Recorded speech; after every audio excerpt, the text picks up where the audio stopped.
सारे अफसर्स और मेरे बहादुर जवानों, सबसे पहले आतंकवाद और आतंकवादियों से लड़ते हुए हमारे जिन बहादुर जवानों ने अपनी शहादत दी है, उनकी शहादत को मैं नमन करता हूं, उनकी मैं स्मृति को नमन करता हूं।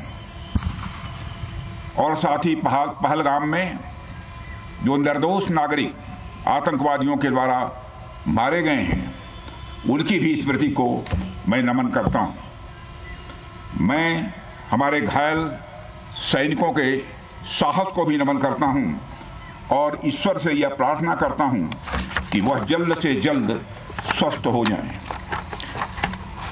मेरे दोस्तों, इन विषम परिस्थिति में आप सबके बीच आज आकर मैं स्वयं को बहुत ही गौरवान्वित महसूस कर रहा हूं। हमारे प्रधानमंत्री माननीय नरेंद्र मोदी जी के कुशल नेतृत्व और मार्गदर्शन में ऑपरेशन सिंदूर के दौरान आपने जो कुछ भी किया है, उस पर पूरे देश को गर्व की अनुभूति हो रही है। मैं अभी भले ही आपका रक्षा मंत्री हूं, लेकिन उससे पहले तो मैं भारत का एक नागरिक हूं। रक्षा मंत्री के साथ साथ मैं आज भारत के नागरिक के रूप में भी आप सबके प्रति आभार व्यक्त करने के लिए यहां मौजूद हूं। पहलगाम हमले के बाद हमारे जम्मू कश्मीर की जनता ने पूरी एकजुटता के साथ और पाकिस्तान और साथ ही साथ आतंकवादियों के प्रति जिस प्रकार से अपने गुस्से का इजहार किया है, मैं जम्मू कश्मीर की जनता का भी अभिनंदन करता हूं। मेरे साथियों, आपकी उस ऊर्जा को महसूस करने आया हूं जिसने दुश्मनों को नष्ट नाबूद कर दिया है। आपने जिस तरीके से सीमा के उस पार पाकिस्तान की चौकियों और बंकरों को आपने ध्वस्त किया, दुश्मन मैं समझता हूं उसे कभी भूल नहीं सकता। आपने देखा होगा कि आमतौर पर लोग जोश में होश खो देते हैं, लेकिन आपने जोश भी रखा, होश भी रखा और सूझबूझ के साथ दुश्मनों के ठिकानों को आपने बर्बाद किया है। आज मैं यहां रक्षा मंत्री के साथ साथ एक मैसेंजर के रूप में भी आप सबके सामने मौजूद हूं। पूरे देश की शुभकामनाएं, उनकी प्रार्थनाएं और उनकी कृतज्ञता को लेकर आप सबके बीच यहां मैं मौजूद हूं। एक तरह से आप समझिए कि मैं एक डाकिया बनकर आपके बीच आया हूं और देशवासियों का संदेश लाया हूं। संदेश यह है कि हमें हमारी सेनाओं पर गर्व है। साथियों, ऑपरेशन सिंदूर सिर्फ एक ऑपरेशन का नाम भर नहीं है, बल्कि यह एक हमारी प्रतिबद्धता है, यह हमारा एक कमिटमेंट है।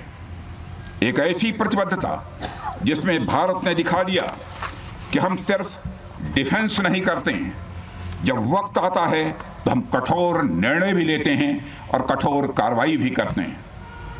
यह ऑपरेशन उस एक एक जवान की आंखों में देखा गया सपना था कि हर आतंकी ठिकाना, चाहे वह घाटियों में छुपा हो या बंकरों में दबा हो, हम वहां पहुंचेंगे और दुश्मन की छाती चीर कर हम उन आतंकी ठिकानों को खत्म करके ही हम वापस लौटेंगे।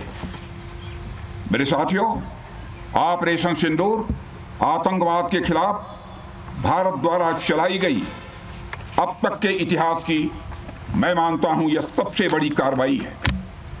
35-40 वर्षों से भारत सरहद पार से चलाए जा रही आतंकवाद का सामना कर रहा है। आज भारत ने पूरी दुनिया को यह साफ कर दिया है, यह स्पष्ट कर दिया है कि आतंकवाद के खिलाफ हम किसी भी हद तक जा सकते हैं। साथियों, आतंकवादियों ने पहलगाम में आतंकवादी घटना को अंजाम देकर भारत के मस्तक पर चोट पहुंचाने की कोशिश की है। भारत की सामाजिक एकता को तोड़ने का भी प्रयास किया गया है। उन्होंने भारत के माथे पर वार किया, हमने उनकी छाती पर वार किया है और छाती पर घाव किया है। पाकिस्तान के जख्मों का इलाज इसी बात में है कि वह भारत विरोधी और आतंकवादी संगठनों को पनाह देना बंद करे और अपनी जमीन का इस्तेमाल भारत के खिलाफ किसी भी सूरत में न होने दे।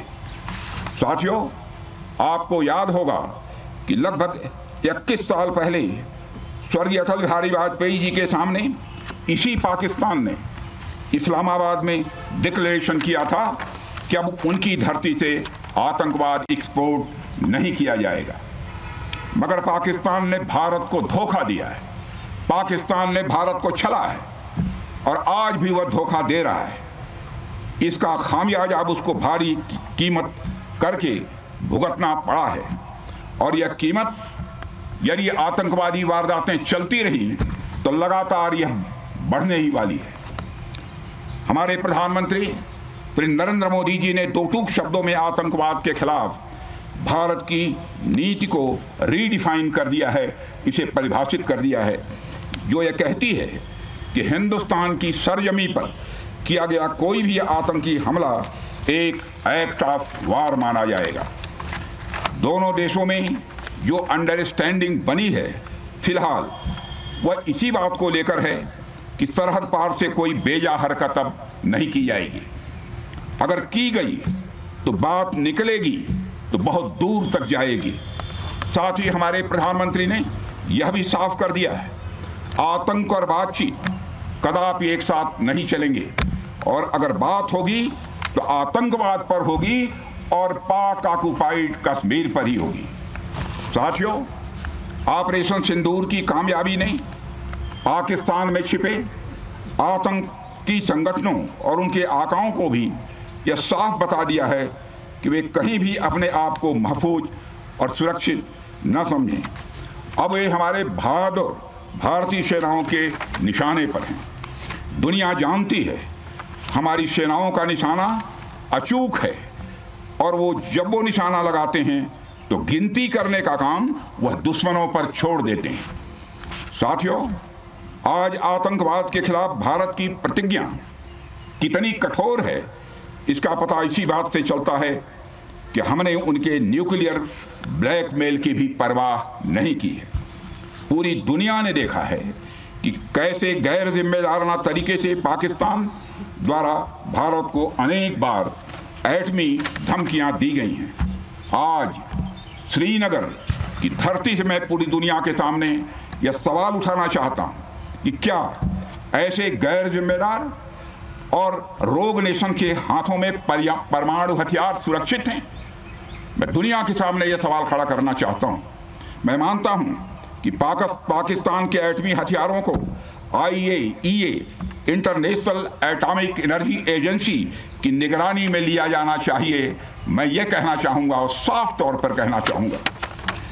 साथियों, हमारी सेनाओं हमारी सीमाओं पर अपनी मातृभूमि की रक्षा के लिए जिस तरह से आप सभी बिना रुके बिना थके दिन रात लगे रहते हैं वह अपने आप में अद्भुत है और अद्वितीय भी है। आपकी यही बातें हम सब भारतीयों के लिए मार्गदर्शक का कार्य करती हैं। यही कारण है कि मैं हमेशा आपसे मिलने के लिए उत्साहित रहता हूं ताकि आपके अंदर की ऊर्जा से हम सब भी कुछ प्रेरणा ले सकें। साथियों, आतंकियों ने पहलगाम में धर्म पूछकर हमारे निर्दोष लोगों को मारा। उसके बाद आपने जो जवाब दिया उसे पूरी दुनिया ने देखा है। उन्होंने यह नहीं सोचा कि आम नागरिकों ने उनका क्या बिगाड़ा है, उन्होंने ऐसा क्या किया है कि उन्हें मार दिया जाए। पर मैं यह कहना चाहूँगा, आतंकियों ने भारतीयों को धर्म पूछकर देखकर मारा, धर्म पूछकर मारा, तो हमने आतंकियों को उनका कर्म देखकर मारा है। उन्होंने धर्म देखकर बेगुनाहों की जान ली, यह पाकिस्तान का कर्म था। हमने कर्म देखकर उनका खात्मा किया, यह हमारा भारतीय धर्म है। एक रक्षा मंत्री के रूप में मुझे आप सबको बेहद नज़दीक से वर्षों से जानने का और समझने का अवसर मिला है। मैं आपके साहस और पराक्रम को तो जानता ही हूँ, साथ ही साथ पहलगाम जैसी घटना के प्रति आपके गुस्से को भी मैं अच्छी तरह जानता हूँ। साथियों, मुझे पता है कि पहलगाम के बाद आपके अंदर गुस्सा था, पूरे देश के अंदर गुस्सा था। मुझे पता है कैसा महसूस होता है जब धमनियों में बह रहा रक्त बेकाबू होने लगे। और मुझे इस बात की खुशी भी है कि आपने अपने गुस्से को सही दिशा देते हुए बड़ी बहादुरी और सूझबूझ के साथ पहलगाम का बदला लिया है। रही बात पाकिस्तान की, तो उसकी बात ही क्या करूं आपसे।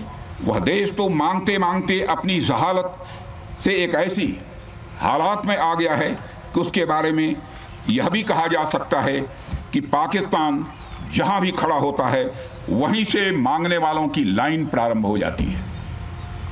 अभी आपने सुना ही होगा कैसे वह फिर एक बार इंटरनेशनल मॉनेटरी फंड IMF के पास कर्ज मांगने गया।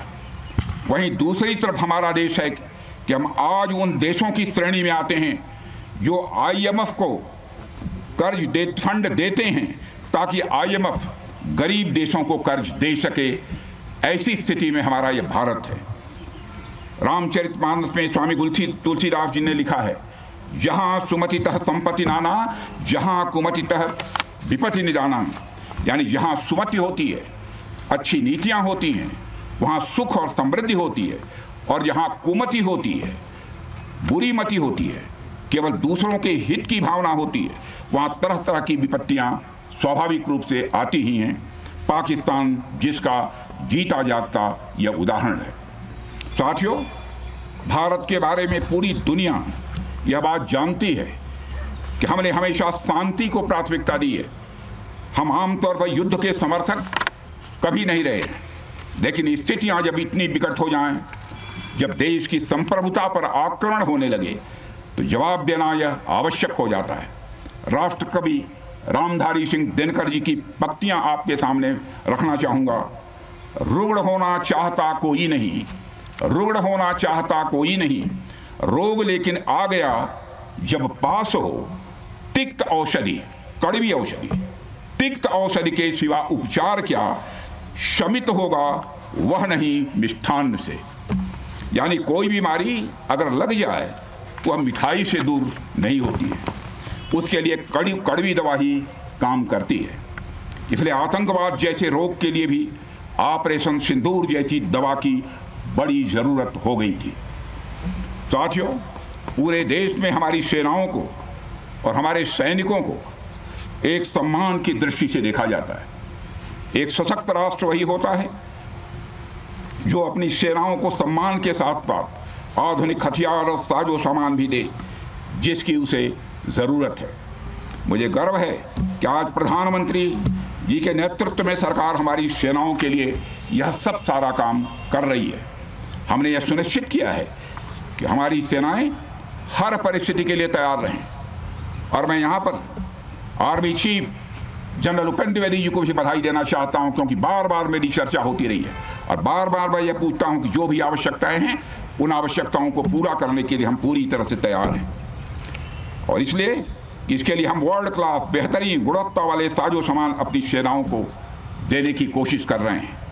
आज आधुनिक राइफल्स, मिसाइल डिफेंस शील्ड और ड्रोन्स जैसी नई पीढ़ी के कई इक्विपमेंट को तेजी से भारत में ही बनाया जा रहा है। साथियों, इसके अलावा सीमावर्ती इलाकों में हमने जो काम किया है वो आप सब देख रहे होंगे। आज LAC और LOC पर भी कनेक्टिविटी है, वैसी पहले शायद कभी नहीं थी। हमने हर स्तर पर यह दिखाया है कि हमारी सरकार केवल युद्ध भूमि पर ही नहीं बल्कि व्यक्तिगत रूप से और पारिवारिक रूप के साथ अपने सेना के जवानों के साथ खड़ी है। साथियों, अंत में एक बार फिर आप सभी को आपके शौर्य और पराक्रम के लिए हृदय से हार्दिक बधाई देता हूं। मैं आपको यह आश्वासन देता हूं कि हमारे प्रधानमंत्री जी के नेतृत्व में देश की सरकार और देश की जनता हर कदम पर, हर स्थिति में आपके साथ कंधे से कंधा मिलाकर खड़ी है।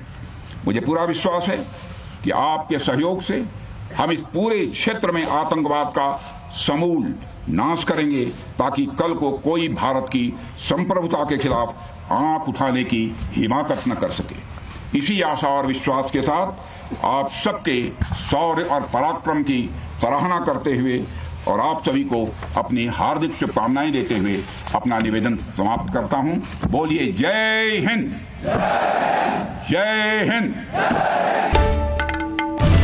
বাংলার আওয়াজ, বাঙালির আবেগ, জি 24 ঘন্টা।